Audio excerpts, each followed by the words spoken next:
Over the next 30 years, a reported £5.5 trillion of assets is set to be transferred between generations. This is more than all of the central bank gold reserves in the world combined. There are simple solutions to problems like council tax and stamp duty land tax, but it requires focus and careful consideration, something the state lacks completely. For example, a land value tax is the only form of unavoidable wealth tax, because you cannot leave the country with your land, but such reforms are discarded as politically unviable and unworkable, without much, if any, further thought. Instead, we're offered mindlessly technocratic smorgasbords of taxes that will be unpicked by special interest groups and avoided by those with good tax planners. The only pathetic ideas offered to support younger generations to grow their wealth are hopelessly conflicted and evidently ineffectual. Aside from the fact we already have several varieties of wealth tax,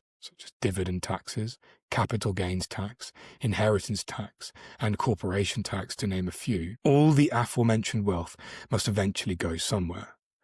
If the status quo persists, it is just probably going to be inherited by the children of those who happened to buy in the right bit of the country 40 years ago.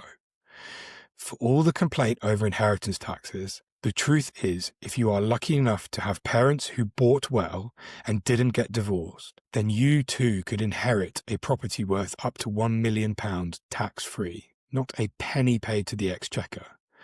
No wonder they're refusing to downsize. Meanwhile, the rest, many of whom won't have the unearned luck of inheritance, look on in envy. Those same young were told that they could join the wealthy by getting degrees to earn high income, but saddled with enormous debts and facing decades of wage garnishing, it rings hollow.